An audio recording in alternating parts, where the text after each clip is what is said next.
Une légende circule à l'école navale du Chuanzeng. Un adolescent de moins de 13 ans a obtenu la première place à l'examen d'entrée et est également arrivé premier à l'examen de fin d'études. Ce jeune prodige n'était autre que Yan Fu. C'était vraiment un brillant élève. Qui était-il? Yan Fu est né le 8 janvier 1854 à Changxiazhou, Nantai, Fuzhou. En 1866, il a été admis à l'école navale du Chuanzhen du Fujian après avoir obtenu la première place au test d'écrit, devenant ainsi un élève de la première promotion de la section de navigation. Qu'est-ce qu'il a étudié après être rentré à l'école navale du Chuanzhen? Au cours de ses 5 années à l'école navale du Chuanzhen, Yan Fu a étudié systématiquement des dizaines de matières, notamment l'anglais, l'algèbre, la géométrie, l'électromagnétisme, l'optique, la thermodynamique, la chimie, l'astronomie et la navigation. En mai 1871, il a obtenu son diplôme de la section théorique de navigation avec les meilleurs résultats. Après son diplôme, Yan Fu a effectué un stage à bord des navires Dianwei et Yanggu, naviguant en mer de Bohai, en mer Jaune, et en Asie du Sud-Est, etc., ce qui a considérablement élargi ses horizons.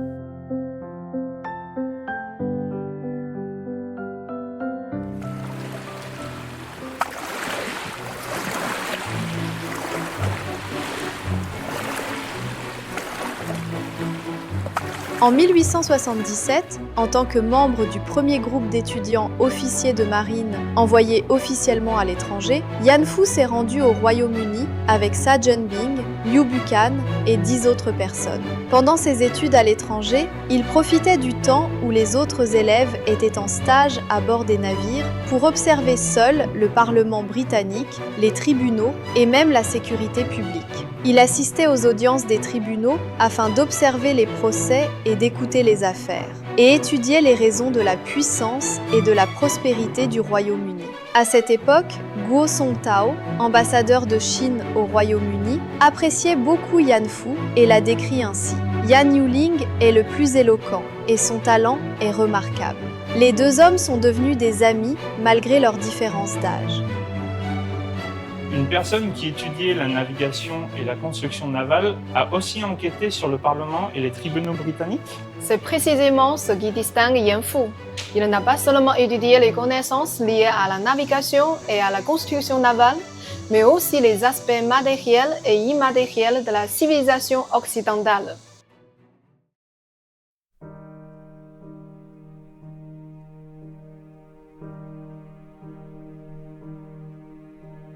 En 1879, après son retour en Chine, Yan Fu a enseigné à l'école navale du Chuanzeng de Fuzhou, puis à l'école navale de Beiyang.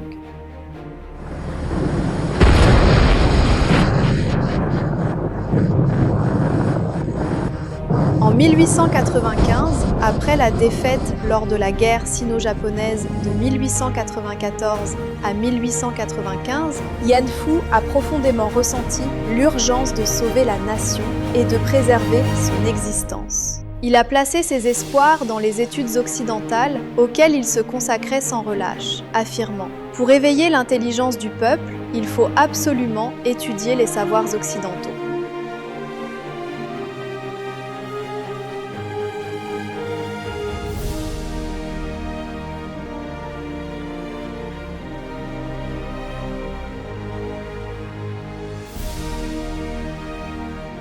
Il a publié une série d'essais politiques, critiquant profondément les savoirs traditionnels et prônant les nouvelles connaissances. En 1898, sa traduction de l'Évolution et l'éthique a été officiellement publiée. L'idée selon laquelle la lutte pour l'existence et la sélection naturelle favorise la survie des plus aptes est devenue, pendant un temps, un manifeste pour le salut de la nation aux yeux des patriotes chinois.